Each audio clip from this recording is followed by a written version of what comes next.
एक व्यक्ति की मृत्यु हुई, उसने एक ही बार हरि बोल बोला था। मृत्यु के बाद जब यमराज के पास गए तो यमराज ने कहा, हाँ भाई तुमने जीवन भर बहुत पाप किए हैं। बोले बहुत पाप किए मैं मानता हूं, पर मैंने एक बार हरि बोल बोला था। अपने 80 वर्ष की आयु में एक बार हरि बोल बोला था, उसका फल पहले मुझे दीजिए, उसके बाद मेरे पापों के सारे दुख देना।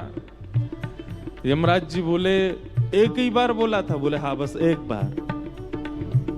यमराज जी बोले हमको इसका फल नहीं पता। तो व्यक्ति बोला तो फिर मुझे नहीं पता, पहले उसका फल मिलेगा तब नरक की यातनाएं भोगूंगा। यमराज जी उसको लेकर के शंकर जी के पास गए। शंकर जी से जाके पूछा कि महाराज इसने एक बार हरि बोल बोला है, इसका क्या फल मिलेगा? शंकर जी बोले भाई 1.25 लाख बार बोला हो, पुरुषण किया हो तो हमको फल पता है। 1 करोड़ बार बोला हो उसका फल भी हमको पता है। जीवन भर बोला हो, प्रत्येक दिन बोला हो उसका भी फल एक बार बोलने का फल हमको नहीं पता। व्यक्ति बोला ऐसे काम नहीं चलेगा, आप दोनों को मैं देख लीजिए, फिर मैं भगवान से शिकायत करूंगा, मुझे फल नहीं दे रहे हैं, एक बार का फल दीजिए। शंकर जी बोले इसको एक काम करो, ब्रह्मा जी के पास ले चलो। तो यमराज जी शंकर जी उसको लेकर ब्रह्मा जी के पास गए। ब्रह्मा जी भी बोले भैया हमको सबके फल पता है, एक बार का फल नहीं पता। नारद जी के पास ले चलो। यमराज जी शंकर जी ब्रह्मा जी नारद जी के पास लेके गए। बोले आप तो 24 घंटा नाम जप करते हो, एक बार का फल क्या है?